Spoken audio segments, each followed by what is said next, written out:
عالمی سطح پر پاک بھارت کشیدگی کے دوران بھارت کی سفارتکاری مکمل طور پر ناکام، جبکہ پاکستان کی پرامن اور فعال سفارت حکمت عملی نے دنیا بھر میں پذیرائی حاصل کر لی۔ ایک طرف مشکل وقت میں آزمودہ پاک چین دوستی کو نئی بلندیوں پر لے جانے کا مشن جاری ہے۔ وزیر خارجہ 3 روزہ دورے پر چین پہنچ چکے ہیں۔ بیجنگ ایئرپورٹ پر چینی حکام اور پاکستانی سفیر نے ان کا استقبال کیا۔ اسحاق ڈار نے روانگی سے قبل گفتگو میں کہا کہ بھارت کا بلیم گیم بے نقاب ہو گیا، بھارتی الزامات جھوٹے ثابت ہو چکے، دنیا پاکستان کے ساتھ کھڑی ہے۔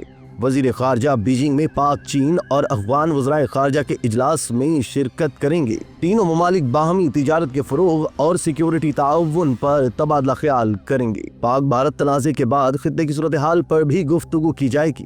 دوسری طرف عالمی ذرائع ابلاغ کے مطابق عالمی برادری میں کسی بھی بڑے ملک نے بھارت کا کھل کر ساتھ نہ دیا اور وزیر اعظم نریندر مودی کی ملٹی الائنس پالیسی بھی بے اثر ثابت ہوئی۔ رپورٹس کے مطابق چین، ترکی، ایران اور سعودی عرب جیسے اہم ممالک نے پاکستان کے موقف کی حمایت کی۔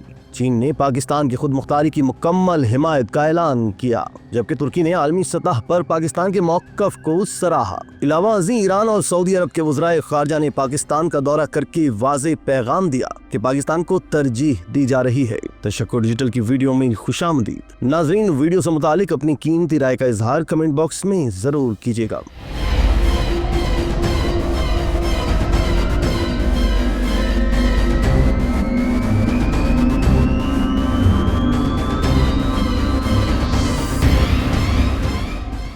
دوستو، دوسری جانب امریکہ کا کردار بھی بھارت کے لیے ایک اور بڑا دھچکا ثابت ہوا۔ امریکی صدر ڈونلڈ ٹرمپ نے اپنے بیان میں دہشت گردی کا ذکر تک نہ کیا، جو کہ مودی حکومت کے بیانیے کے لیے ایک بڑا سفارتی جھٹکا تھا۔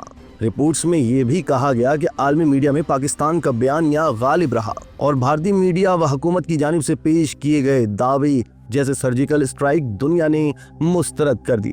پاکستان نے شواہد کے ساتھ اپنے موقف کو دنیا کے سامنے پیش کیا اور امریکہ کی ثالثی کو بھی مثبت انداز میں قبول کیا۔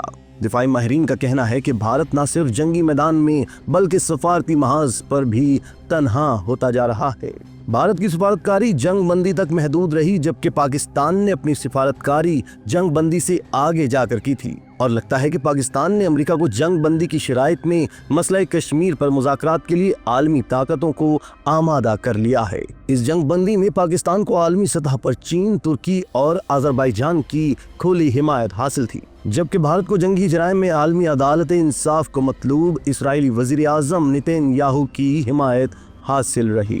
جنگ شروع ہونے سے قبل امریکہ کے نائب صدر جے ڈی وینس نے بھارت کا دورہ مکمل کیا تھا، اور جس وقت پہلگام کا واقعہ رونما ہوا تو بھارتی وزیر اعظم نریندر مودی سعودی عرب کے دورے پر تھے، یعنی بھارت سفارتی سطح پر اعلیٰ ترین رابطوں میں مصروف تھا۔ اس سے قبل بھارتی وزیر اعظم ڈونلڈ ٹرمپ کے انتخاب کے بعد وائٹ ہاؤس میں ان سے ملاقات بھی کر چکے ہیں، جبکہ پاکستان کی ابھی تک کسی بھی امریکی اعلیٰ عہدیدار سے براہ راست ملاقات نہیں ہوئی ہے۔ دوستو، پاکستان اور بھارت کے درمیان جنگ شروع ہونے سے قبل بھارت نے اعلیٰ امریکی قیادت بشمول امریکی صدر کو یہ باور کرایا ہوا تھا کہ پاکستانی دفاعی نظام بھارت کے حملوں کے آگے ٹک نہ سکے گا، مگر 7 مئی کے بھارت کے حملے میں اس کو جو نقصان ہوا وہ پوری دنیا کے سامنے ہے۔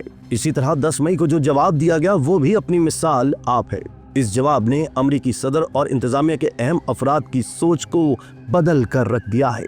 دوستو، پاکستان نے پہلگام میں فالس فلیگ آپریشن کے بعد سے بہتر سفارتکاری کی اور وزیر اعظم شہباز شریف کی جانب سے واقع کی غیر جانبدار تحقیقات کی پیشکش کو دنیا نے مثبت لیا تھا، مگر بھارت اپنی عددی طاقت کے نشے میں ایسا دھت تھا کہ وہ سفارتی سطح پر آنے والے پیغام کو ڈھنگ سے سمجھ نہ سکا، اور جنگ بندی کے بعد بھی سفارتی زبان اس کو سمجھ میں نہیں آ رہی ہے۔ اب بھارتی حکومت کی سرپرستی میں گودی میڈیا نے ان ملکوں کو نشانہ بنانا شروع کر دیا ہے جنہوں نے پاکستان کی براہ راست حمایت یا معاونت کی ہے، یا پھر انہوں نے دونوں ملکوں کے درمیان مفاہمت کرانے میں کوئی کردار ادا کیا ہے۔ بھارت کے ہیرو میجر گورو آریہ، جس کی زبان گالی اور گندگی کے علاوہ کچھ اور اگل نہیں رہی، اس نے ایران کی جانب سے مفاہمت کی کوشش کرنے والے وزیر خارجہ کے بارے میں نازیبا کلمات کہی، جس پر ایران نے شدید رد عمل ظاہر کیا ہے۔ اسی طرح بھارت میں بی جے پی کے کارکنوں نے سعودی عرب کے جھنڈے کی بے حرمتی کی، جس نے نہ صرف سعودی عرب کو ناراض کیا بلکہ پوری مسلم امہ میں بھارت کے خلاف غم و غصہ پایا جا رہا ہے۔ بھارت نے پاکستان کے خلاف جنگ میں فرانسیسی رافیل طیارے،